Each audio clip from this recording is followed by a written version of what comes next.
नमस्ते इंडिया। आज हम लोग बात कर रहे हैं साइंस क्लास टेंथ का साइंस में हम बात करेंगे बायोलॉजी का। किसका बात करेंगे? बायोलॉजी।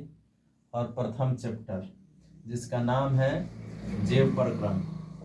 एनसीईआरटी के अनुसार कौन सी नाम है? जैव प्रक्रम।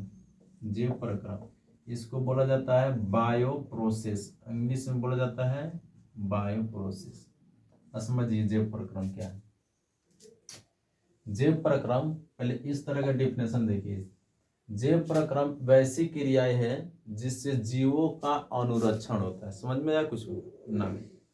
अब देखो कैसे वे सारी क्रियाएं, इतना तो समझ में आ रहा है कि क्या है? ये सब क्रियाएं हैं। तो क्या होता है? तो इससे जीवों का अनुरक्षण होता है। जीवों का क्या होता है? अनुरक्षण। अभी तक ध्यान में ना गया कि अनुरक्षण क्या होता है। तो अनुरक्षण को अंग्रेजी में कहा जाता है मेंटेनेंस। कौन सी कहा जाता है? मेंटेनेंस बोला जाता है। मेंटेनेंस मतलब क्या होता है? तो ज्यों का त्यों बनाए रखना। अब मेंटेनेंस का जरूरी क्यों पड़ता है? देखिए, जैसे मान लीजिए घर है और घर लंबे समय तक 5 बरस तक 2 साल 3 साल 5 बरस 10 बरस तक रहने के बाद घर का जो प्लास्टर होता है वो जर्जर होने लगता है, सब गिरने लगता है, पेंट पोचारा धुंधला होता जाता है, उसका कलर डिस्कलर होते जाता है। तो उसके लिए हमें क्या करना पड़ता है? उसका मेंटेनेंस करना पड़ता है। क्या करना पड़ेगा? मेंटेनेंस। उसी प्रकार हमारा जीवन भी है, उसको हमेशा मेंटेनेंस की जरूरी है। अगर लंबे समय तक रखना है, इसको क्या चीज है? मेंटेनेंस की जरूरी है। अब मेंटेनेंस कैसे कैसे होता है? तो मेंटेनेंस के लिए हमें पहला चीज जो सभी के लिए आवश्यक होगा, वो कहेगा कि नहीं, हमारा अगर मेंटेनेंस 5 दिन तक अगर भूखे रह जाइए तो देखिए आपका शरीर में क्या परिवर्तन होता है। तो कहिएगा कि हमारा भूखे नहीं रहना है, हमें करना पड़ेगा शरीर की मेंटेनेंस बनावे खातिर हमारा खाए के पड़ी कौन सी? भोजन। और क्या खाना पड़ेगा? भोजन। तो हमें पहला हो गया भोजन।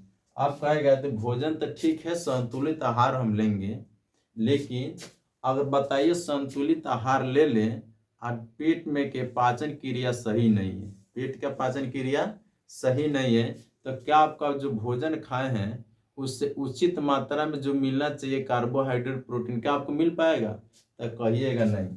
तो इसके लिए आपको क्या आवश्यकता पड़ेगा? पाचन का। क्या आवश्यकता पड़ेगा?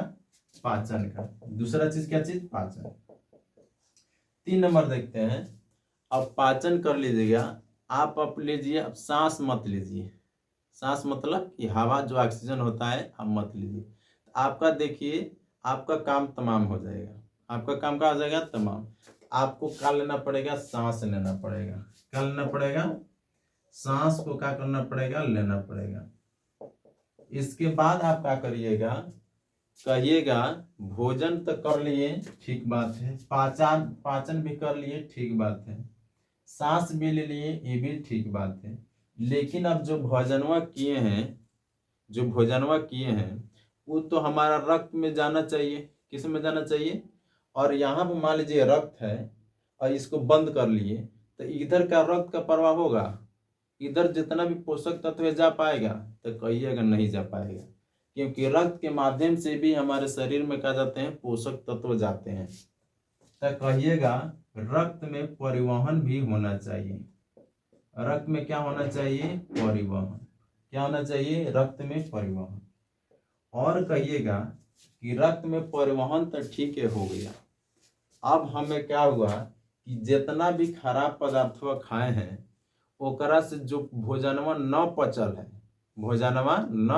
है ओकरा के हमें शरीर से निकालना पड़ेगा। क्या करना पड़ेगा? शरीर से निकालना पड़ेगा।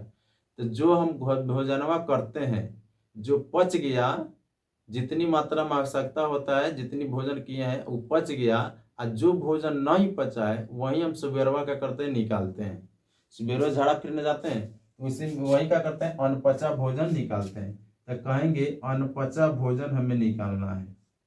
अनपचा भोजन निकालना है। कौन सी है? अनपचा भोजन निकालना है। इसके साथ ही कहिएगा, ठीक है, हम मान लेते हैं कि सब क्रियाओं द्वारा भोजन कर लिए, पाचन कर लिए, सांस ले लिए, रक्त परिवहन हो गया, अनपचा भोजन बाहर हो गया, यानी कि हम हो गए तंदुरुस्त, यानी कि फिट हो गए एकदम। तो इसके बाद क्या कहिएगा, ठीक है हम तो रह गए, हमारा संतान भी तो रहना चाहिए, क्योंकि लंबे समय तक रखना है, हमारा नमवा कौन लेगा? तो इसके लिए कहिएगा कि हमारा संतान भी होना चाहिए, वंश भी बढ़ना चाहिए। वंश भी क्या होना चाहिए? बढ़ना चाहिए। तो इसके लिए देखिए आप क्या करिएगा, जो भोजन है, इस सब जीव परक्रम अलग अलग क्रिया में बटा हुआ है। तो जो भोजन है उसको बोला जाता है पोषण। क्या है? भोजन को बोला जाता है पोषक तत्व। इससे क्या प्राप्त होता है हमें? पोषक तत्व। पोषक तत्व। अब पोषक तत्व को प्राप्त करने वाली विधि को बोला जाता है पोषण। पोषक तत्व प्राप्त करने की विधि क्या बोला जाता है? पोषण बोला जाता है। अब पोषण जब चैप्टर पढ़ाएंगे तो इसमें बताएंगे पोषण कब प्रकार का होता है, स्वपोषण, परपोषण, परपोषण कितने प्रकार के होते हैं, ये सब पोषण चैप्टर में बताएंगे। पाचन, पाचन का मतलब कि पाचन के नाम से ही कई गो अंग से मिल के बना है, क्योंकि मुंह में जाएंगे तो पहले चबाएंगे। तो इसमें मुख्य रूप से पहले पढ़ेंगे दांत के बारे में, जीभ के बारे में, जीभ के बारे में कि हमारे जीभ में मीठा कहाँ लगता है, तीखा कहाँ लगता है, नमकीन कहाँ लगता है। तो इस सब पाचन तंत्र के बारे में, दांत, जीभ वगैरह बारे में पढ़ेंगे। अगला कौन सी है? सांस। इसमें हम मुख्य रूप से पढ़ेंगे किस चैप्टर में पढ़ेंगे हम, इसको बोला जाता है श्वसन तंत्र। श्वसन तंत्र, तंत्र बनता है कई गो समूह में मिला के जब काम करता है तो कहते हैं हम श्वसन तंत्र। श्वसन में जब हम सांस लेते हैं तो पहले तो हम सांस किससे लेते हैं? तो कहेगा नहीं हम नाक से सांस लेते हैं। नाक से सांस नहीं लिया, फेफड़ा सांस लिया जाता है। किससे लिया जाता है? फेफड़ा से। तो श्वसन तंत्र में हम पढ़ेंगे किसके बारे में? तो फेफड़ा के बारे में। किसके बारे में? फेफड़ा के बारे में। और फेफड़ा के बोला जाता है फुफ्फुस। कौन सी बोला जाता है? फुफ्फुस। अगला पढ़ेंगे हम किसके, कौन चैप्टर में? रक्त परिवहन। चैप्टर का नाम कौन सी है? रक्त परिवहन चैप्टर के नाम से परिवहन। अगला हम पढ़ेंगे हम अनपचा भोजन को निकालने के लिए, अनपचा भोजन यानी कि खराब पदार्थ, शरीर से खराब पदार्थों को निकालने को कहते हैं उत्सर्जन। कौन सी कहते हैं? तो उत्सर्जन कहते हैं। तो इसमें उत्सर्जन के बारे में हमारे मुख्य भूमिका जो को होता है वो होता है नेफ्रॉन का। किसका होता है? नेफ्रॉन। तो नेफ्रॉन कौन सी है? तो नेफ्रॉन को कहा जाता है ब्रिक, एकरे कहा जाता है किडनी। कौन सी कहा जाता है? किडनी। या एकरे कहा जाता है रेनल भी कहा जाता है। ब्रिक को भी नेफ्रॉन कहा जाता है, ब्रिक कहा जाता है, किडनी भी कहा जाता है। और संतान वंश को किस में पढ़ेंगे? संतान कैसे बढ़ेगा, वंश कैसे होगा, लड़का कैसे होगा, लड़की कैसे होगी, जुड़वा बच्चा कैसे होगा, और कौन बीमारी से नहीं होता है, तो इसके बारे में हम पढ़ेंगे। इसके बारे में पढ़ेंगे हम जनन चैप्टर में। किसमें होता है? जनन। जनन मतलब कौन चीज होता है? अपने समान संतान उत्पन्न करने की क्रिया या क्षमता को किसे बोला जाता है? जनन। क्या बोला जाता है? जनन। इतने सारे चैप्टर के बारे में एक एक करके पढ़ेंगे। आप ये बता दे रहे हैं कि जो भी पढ़ा रहे हैं, एक जो पढ़ा रहे हैं रिवीजन के दौर पर, यानी कि रिवीजन करा रहे हैं, एकदम थ्योरेटिकल जिस तरह ऑफलाइन क्लास होता है उस तरह ना पढ़ाएंगे। और इसको पढ़ाएंगे बस एग्जाम और व्यू से जो भी इम्पोर्टेंट है उसका रिवीजन कराएंगे। मिलते हैं अगले क्लास में, तब तक के लिए जय हिंद जय भारत।